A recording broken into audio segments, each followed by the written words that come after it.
Second chapter 12th female reproductive part का नाम gynoecium. Gynoecium इसकी यूनिट हम लोगों ने पढ़ा था। यहाँ पर यूनिट को हम लोग बोलते थे, यहाँ कार्पेल की बात करते थे।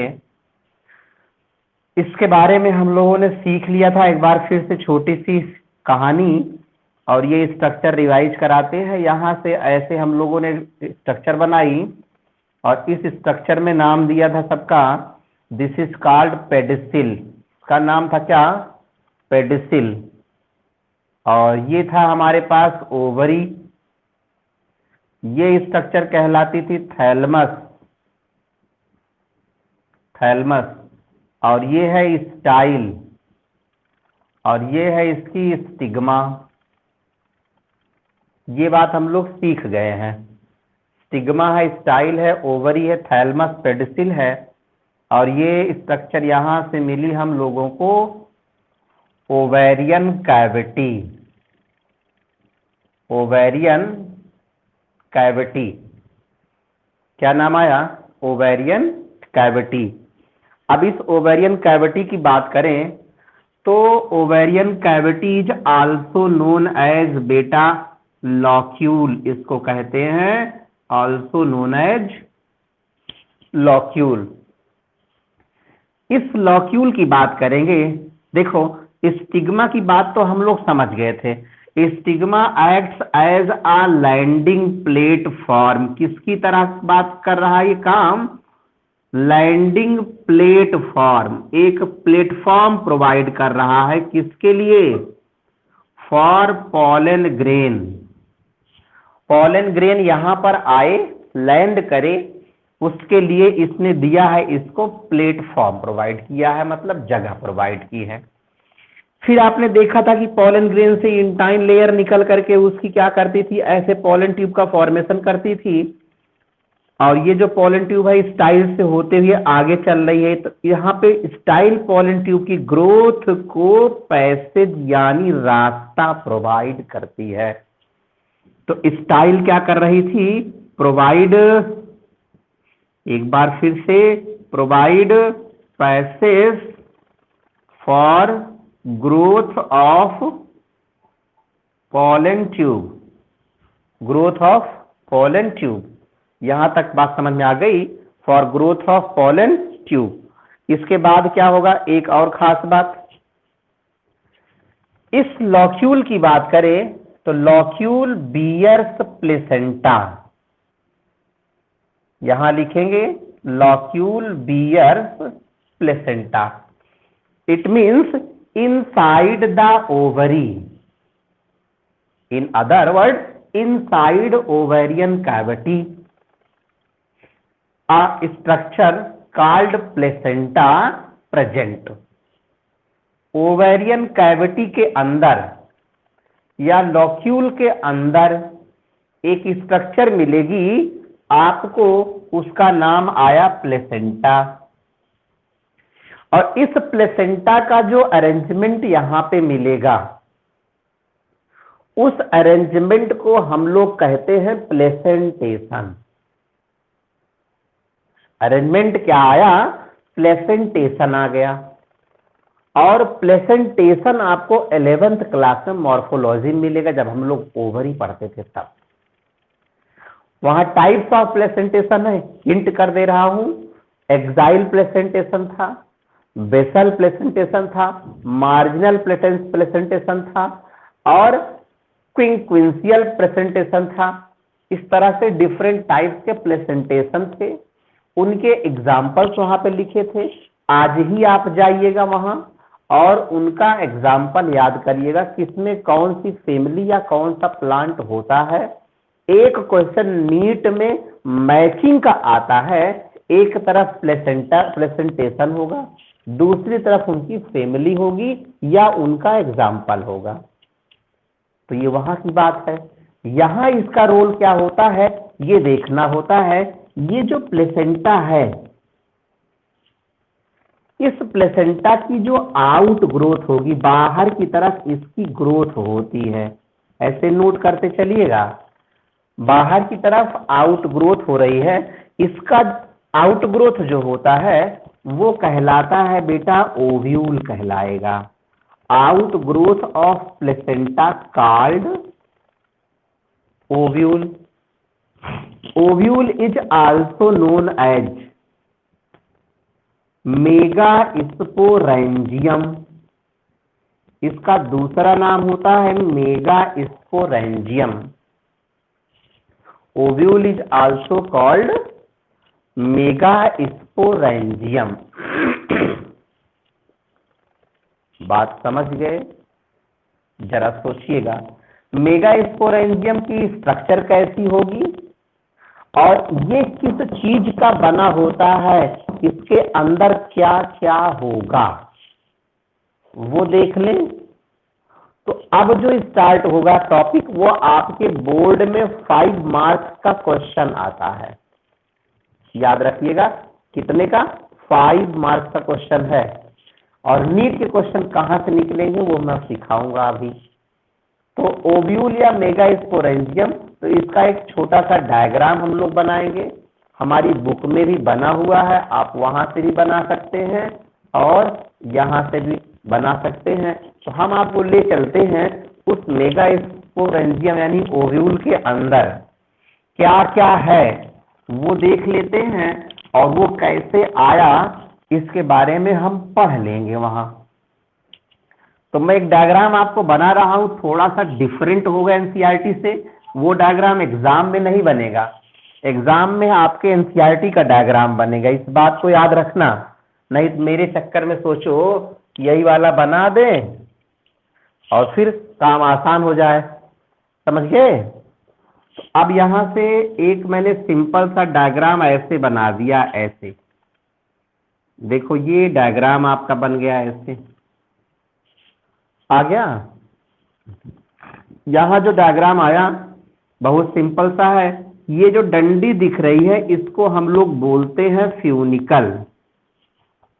क्या बोलेंगे? फ्यूनिकल बोलते हैं। यहां से जो पोर दिखता है इसको बोलते हैं माइक्रोपाइल। मेरे साथ बनाते हुए चलो, माइक्रोपाइल। इसी फिगर को ऐसे पलट दो। पलटने का मतलब क्या होता है? ये ऐसे आ जाएगा, ऐसे ऐसे आ गया। बात समझ में आई? तो ऐसे फिगर आ जाएगा। फिलहाल ये एनसीईआरटी वाला फिगर होगा। अब देखिएगा, ये स्ट्रक्चर आई, क्या क्या मिला आपको? माइक्रोपाइल मिला, और इसकी जो डंडी दिख रही है उसका नाम क्या है? फ्यूनिकल है। ये फ्यूनिकल इससे फ्यूज होता है, मिला होता है, वहां पोर्शन आता है, उसे हम नाम देते हैं हाइलम। याद रखिएगा, पोर्शन का नाम क्या है? हाइलम। ये फिगर दिख रहा है ना, कहीं टेंशन तो नहीं? तो हाइलम हो गया यहां पे। अब इसके बाद क्या होता है ये देखना होगा। इसका जो ऊपर वाला पोर्शन है, इस ऊपर वाले पोर्शन को हम लोग बोलते हैं कैलाजा। CHALAZA, यानी चलाजा, कैलाजा। ऊपर वाला क्या आया? कैलाजा। ठीक। और अब इसके बीच में ये वाला जो आएगा नाम, ये देखेंगे यहां साइड में, यहां की जो सेल्स होती हैं इनको बोलते हैं न्यूसेलस। नाम क्या आया? न्यूसेलस। इस स्ट्रक्चर को नाम देते हैं एम्ब्रियो सैक। Embryo sac. और इसको फीमेल गैमेटोफाइट के नाम से भी जानते हैं। ये जो अंदर एम्ब्रियो सैक है इसमें बेटा ऊपर 3 सेल मिलती हैं। These 3 cells are called antipodal cell. इनका नाम आया एंटीपोडल सेल। Antipodal cell. यहां से एक बात आई, साइड में ऐसे दो सेल मिलती हैं, इनको बोलते हैं सेकेंडरी न्यूक्लियस। लिखते चलिएगा, नहीं तो बाद में बोलोगे पता नहीं कौन सी चीज कहाँ पे है। सेकेंडरी न्यूक्लियस, या इसको बोलते हैं पोलर न्यूक्लियाई। Polar nuclei. इसी का दूसरा नाम होता है सेंट्रल सेल। फिर बेटा नीचे की तरफ फिर से 3 सेल मिलती है। These 3 cells are called. ऊपर वाली सेल को बोलते हैं एग सेल। Egg cell. नीचे की जो दोनों सेल होती हैं इनको बोलते हैं सिनर्जिड सेल। सिनर्जिड सेल या हेल्पिंग सेल या कोऑपरेटिव सेल। कोऑपरेटिव सेल क्या करती है ये देखना होता है यहां पे। ये करती क्या है? Form filiform apparatus। Filiform apparatus form filiform apparatus। ये apparatus क्या करता है? Guide entry of pollen tube into embryo sac। into embryo sac। guide entry of pollen tube into embryo sac। embryo sac।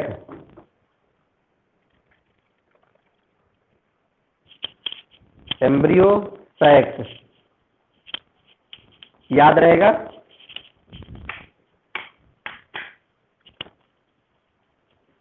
Into embryo sac.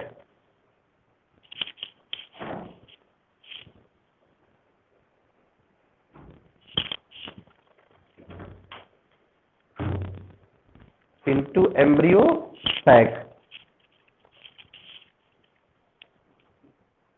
बन गया figure.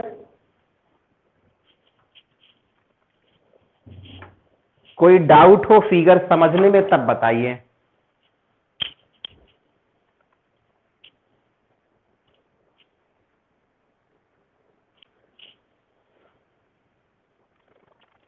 अब हम चले।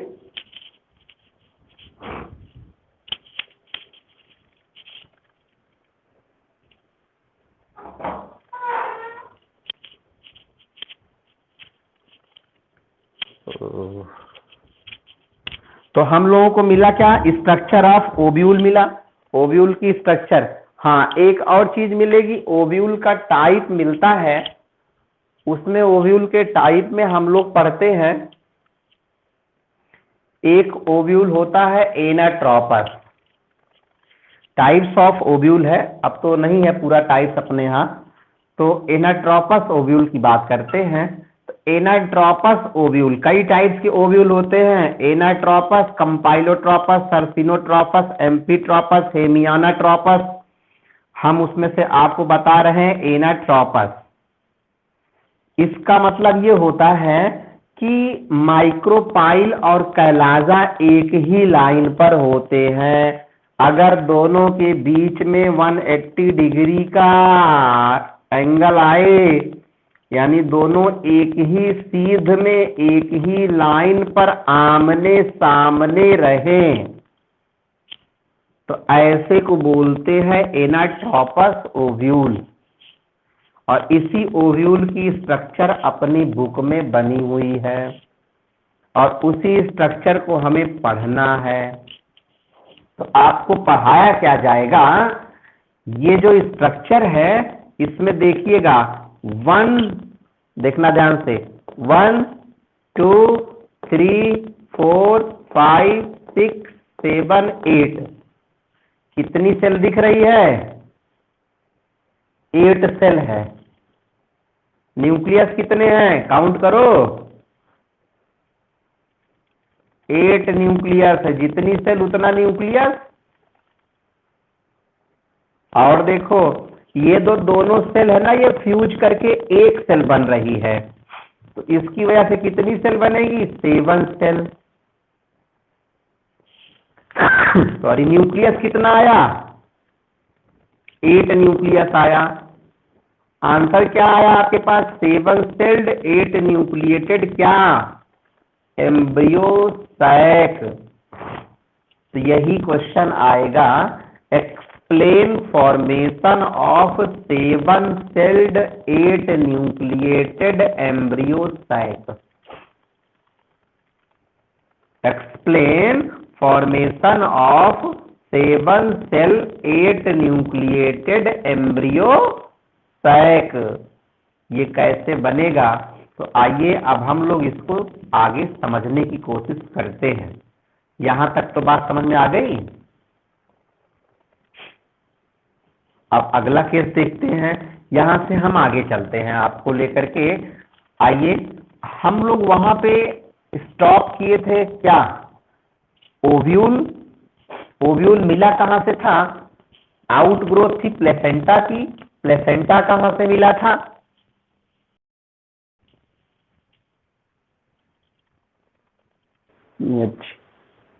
Explain formation of 7 celled 8 nucleated embryo sac. 7 celled 8 nucleated embryo sac, ये कैसे बनेगा देखना है।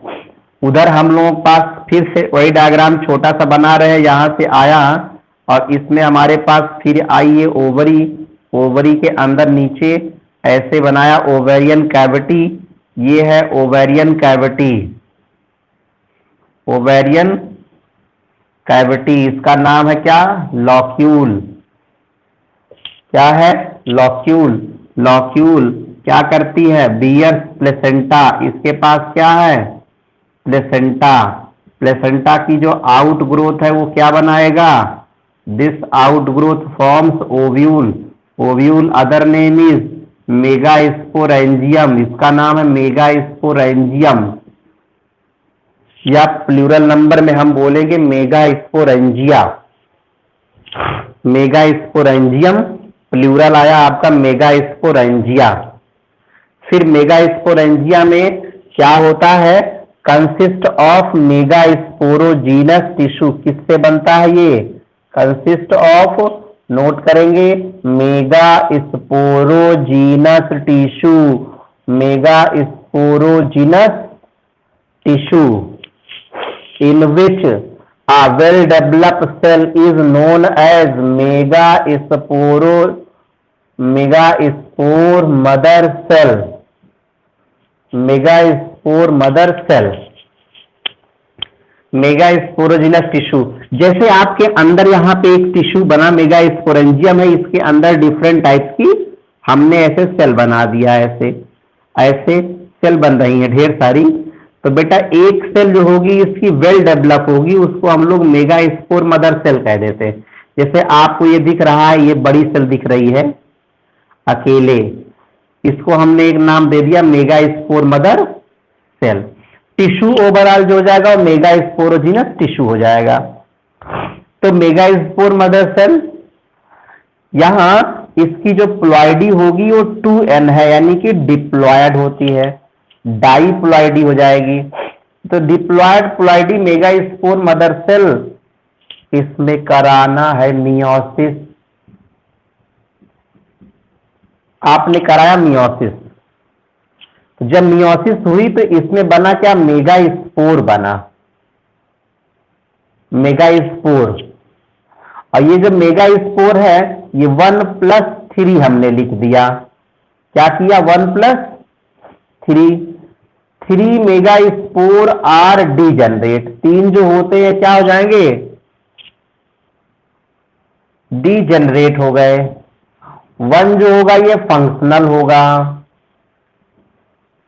एक कैसा होगा, फंक्शनल है, one functional. This functional mega spore divide by mitosis, mitosis से डिवीजन होगा, और खास बात होती है कितने टाइम्स होगा, 3 टाइम्स, इसका मतलब 3 बार। और आपको ये बात पता है कि जब एक बार माइटोसिस होती है तो 2 सेल बनती है, और जब 2 बार माइटोसिस होती है तो 4 सेल बनती है, और जब 3 बार माइटोसिस होती है तो 8 सेल बनती है। और उसका जो फॉर्मूला मैंने आपको बताया था वो ये था कि नंबर ऑफ सेल निकालना हो तो 2 की पावर n कर देते हैं, और n इज इक्वल टू होता है number of mitotic division, n is equal to number of mitotic division. ये आ गया नंबर ऑफ माइटोटिक डिवीजन। तो यहां से कितने डिवीजन हो रहे हैं माइटोसिस की ये देखना होता है, तो ये भी हमारे पास आ गया। जरा सोचिएगा, if n is equal to 3, n की वैल्यू हमारे पास कितनी आई है भैया, 3। तो हमने क्या किया, यहां पे नंबर ऑफ सेल कैलकुलेट करने के लिए 2 दी पावर 3 कर दिया। 2 की power 3 is equal to 2 into 2 into 2 is equal to 2 2 जा 4 2 जा 8 आ गई सेल। तो ये माइटोसिस का खेल था। मियोसिस कैसे कैलकुलेट करेंगे वो बाद में सिखाएंगे। अभी आपने माइटोसिस में सेल कैलकुलेट कर लिया है, 8 सेल आ चुकी है। तो यहां हम लोग आंसर लिखेंगे क्या, 8 सेल प्रोड्यूस होती है आफ्टर 3 टाइम्स माइटोटिक डिवीजन। कितनी सेल आई है, 8 सेल आ गई। बात समझ गए, कुछ नहीं समझ में आया। यहां मेगा स्पोर जो है इसकी जो प्लॉइडी आई है वो कितनी आई, n नोट करेंगे, क्योंकि megaspore mother cell MMC की प्लॉइडी 2n है। जब मियोसिस होती है तो प्लॉइडी नंबर ऑफ क्रोमोसोम आधा होगा, 2n का हाफ n होगा। तो ये डिवाइड करेंगे, 8 सेल आई। इस 8 सेल में 3 जो है वो एंटीपोडल सेल होंगी। 3 कैसी होंगी, एंटीपोडल सेल होंगी, और एक जो होगी, 2 होगी क्या, सिनर्जिड होंगी, और एक जो होगी वो एग सेल होगी, और 2 होंगे secondary nucleus, secondary nucleus, secondary nucleus. याद रहेगा। अब इसका हम अरेंजमेंट बता दें, यहां से नोट कर लिए हो,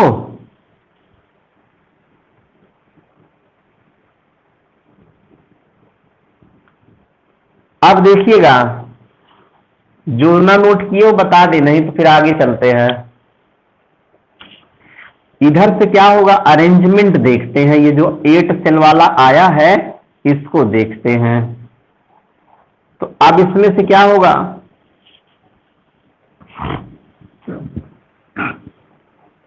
एक आपने लिया ऐसे megaspore mother cell, megaspore mother cell आ गई, मेगा स्पोर मदर सेल।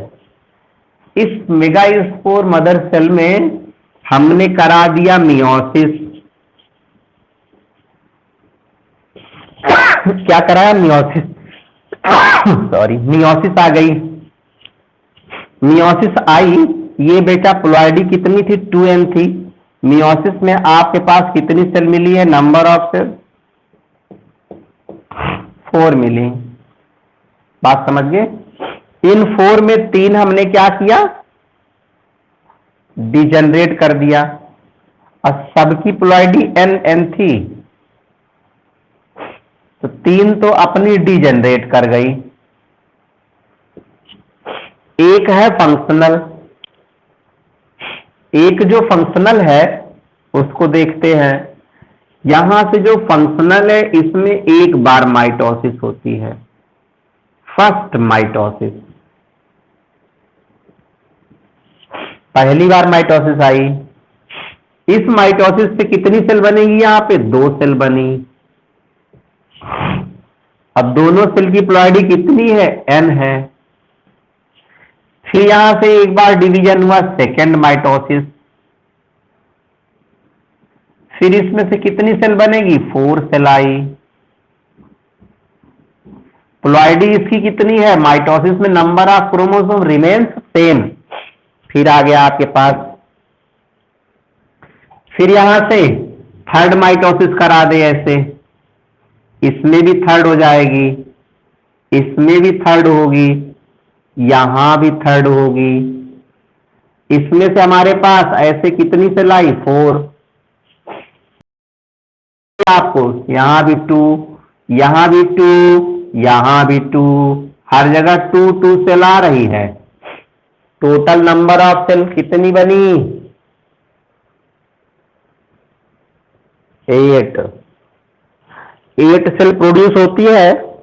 अब इस 8 सेल में ऊपर की 3 जो होंगी, देखना ploidy n n n n n n n n,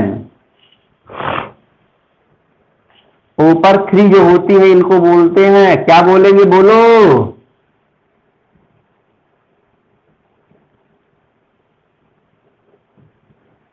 कोई नहीं बोला।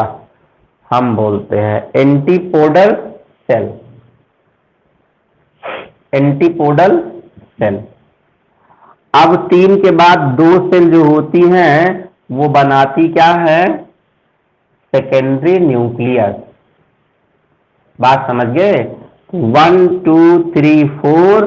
अब बची कौन है? आ गया?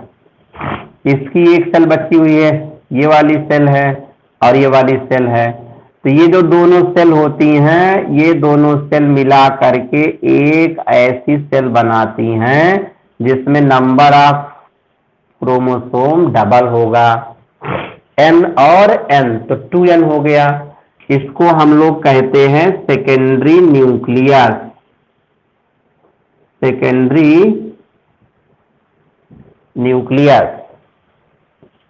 और अब ये बीच की जो सेल है इसका नाम है एग सेल। और इनमें से ये 2 साइड की जो सेल्स होती हैं इन्हें कहते हैं सिनर्जिड सेल, सिनर्जिड सेल। ये आपका लीनियर डायग्राम था समझने के लिए, एक बार फिर से समझिएगा। एक मेगास्पोर मदर सेल डिप्लॉयड होगी, मेगास्पोरोजिनस टिश्यू में होगी, मेगास्पोरेंजियम में होगी। This megaspore mother cell divide meiotically produce 4 cell. तो 4 डॉटर सेल बनती हैं जिसमें क्रोमोसोम नंबर उनका हाफ हो जाएगा। 4 में से 3 सेल जो होती हैं वो डिजनरेट कर जाएंगी।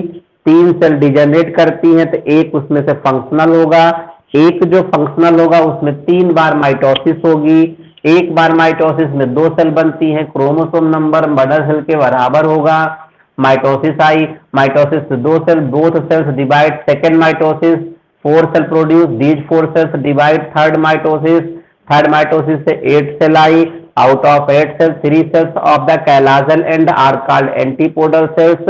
The 4th cell of calyzal end move downward and 4th cell of micropillar end move upward. Meet together from secondary nucleus and यहाँ पे एक सेल आई जो एग सेल बनी, और साइड की जो 2 सेल बनती हैं वो सिनर्जिड होती हैं या सखी कोशिकाएं होती हैं, इन्हें साइड की सेल्स कहते हैं। ये बात आप समझ चुके हैं। आप एनसीईआरटी में डायग्राम बनाएंगे, इसमें से कोई डायग्राम आपके बोर्ड में नहीं बनेगा। ये डायग्राम तो एकदम से मत बनाइएगा बोर्ड में, वरना आपका नंबर जैसे यहाँ 0 बना है वैसे 0 हो जाएगा। आपके वहां एनसीईआरटी में 26 नंबर 26 नंबर पेज पे जाएंगे, लेफ्ट साइड पे डायग्राम बना हुआ है, उस डायग्राम की प्रैक्टिस करिए और उस डायग्राम की प्रैक्टिस करके उसको नीट एंड क्लीन ड्रॉ करके आइए बोर्ड एग्जाम में। और जो बातें हमने लिखाई है उस बात को लिख देना। कुछ बातें मैं बोल दे रहा हूं उसे आप नोट कर लें, इसको देख करके लिखिएगा वहां पे क्या कि यहां से पूरा लिखा दे रहे हैं, 5 नंबर का खेल है, तो नीचे लिख देना कि मेगा स्पोरेंजियम से स्टार्ट करते हैं, नहीं ओवरी से ले लेते हैं, तो नीचे लिखो ovary consist of ovary consists of ovarian cavity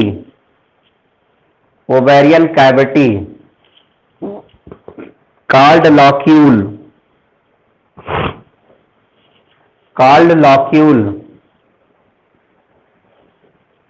It bears placenta.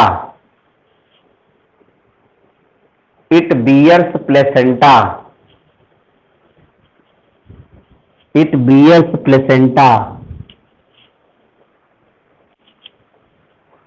Outgrowth of placenta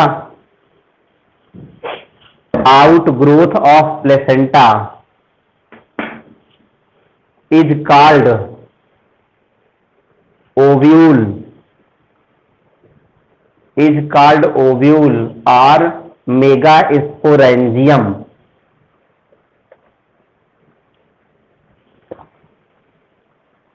Ovule or megasporangium. Yes. नहीं, मेगास्पोरेंजियम के अंदर होगी, समझ गए? मेगास्पोरेंजियम एक जगह है, कैविटी, उसके अंदर ढेर सारी सेल्स होती हैं। अब वो सारी सेल जो होती है ग्रोथ करती रहती हैं। ग्रोथ में से क्या होता है, उसमें एक जो वेल डेवलप होगी उसका नाम मेगास्पोर मदर सेल होगा। तो megasporangium consist of megasporangium consist of megaspore mother cell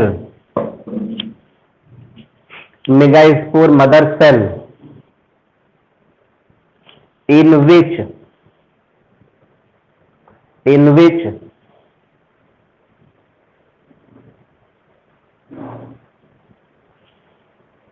megasporangium consists of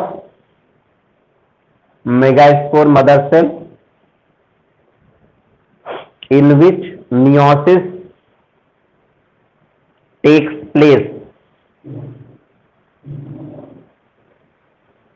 एक चीज कट कर दिया है, समझ जाना। Megasporangium consist of megasporogenous tissue in which megaspore mother cell present. वहां से मैंने कट कर डायरेक्ट लिखा दिया megaspore mother cell. Megaspore mother cell divide by meiosis, आपने लिखा हुआ है, नीचे लिखिएगा after meiosis 4 megaspore produce. After meiosis 4 megaspore produce,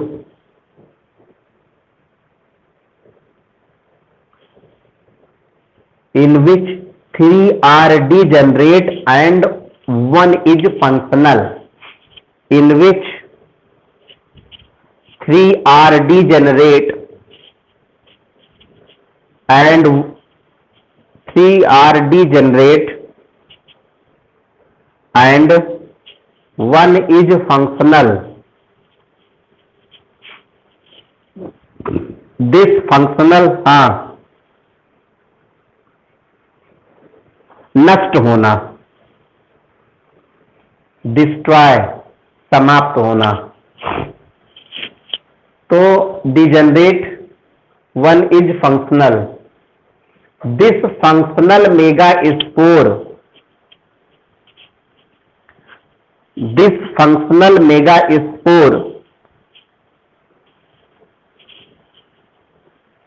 divide by mitosis,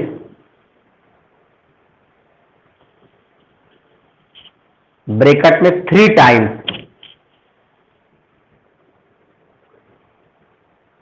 3 times after that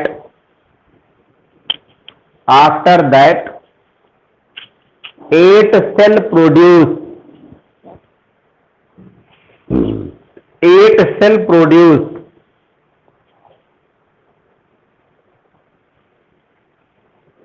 8 cell produce, एक न लिखना, 8 मतलब 8, 8 cell produce.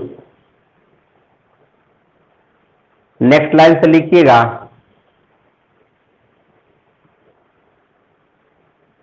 Out of 8 cell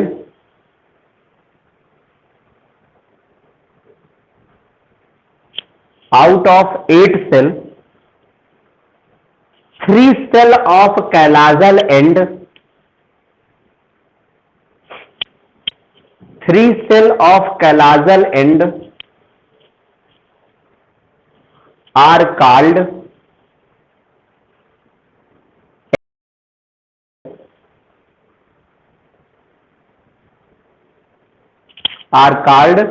antipodal cell।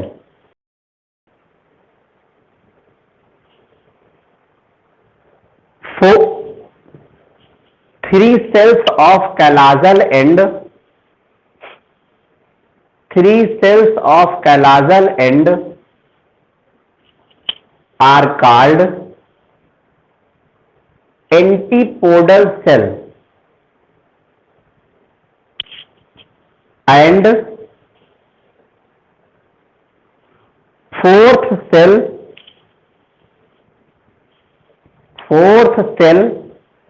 move downward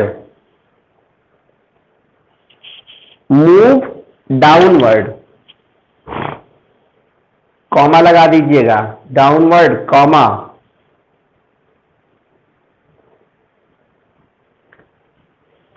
फिर the fourth cell of micropylar end, नीचे micropylar end move upward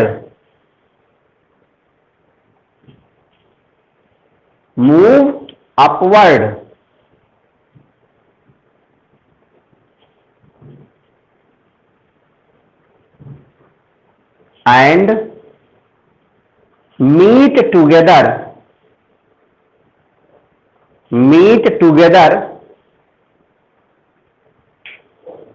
form secondary nucleus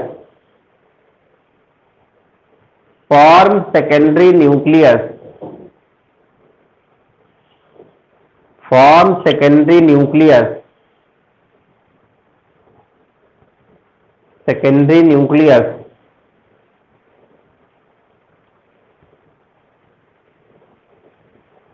next आइए लिखिएगा,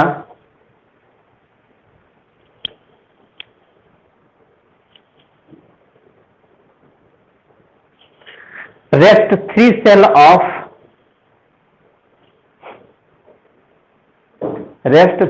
of micropylar end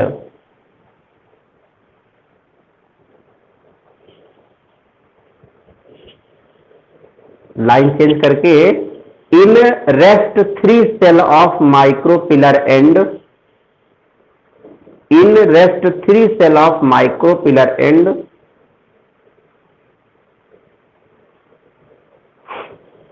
one is called egg cell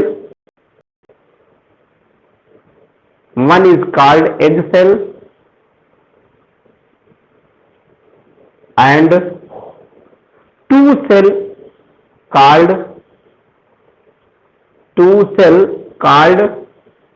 synergid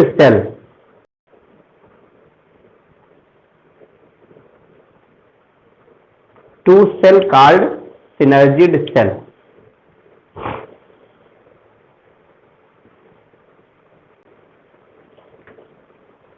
Hence, from above explanation,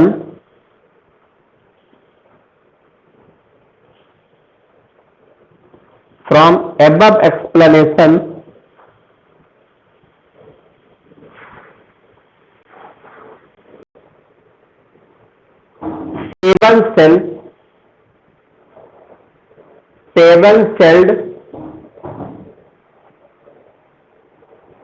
from above explanation,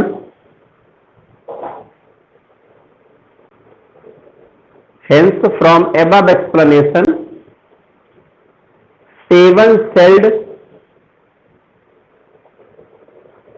8-nucleated 7-celled 8-nucleated embryo sac produce 7-celled 8-nucleated embryo sac produce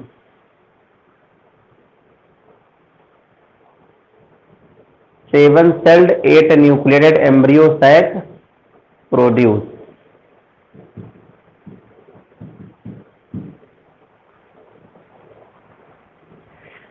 यहां तक अब आप NCERT पढ़िएगा। Means आप NCERT page number 1 से लेकर के अब आप 26 तक पढ़ सकते हैं।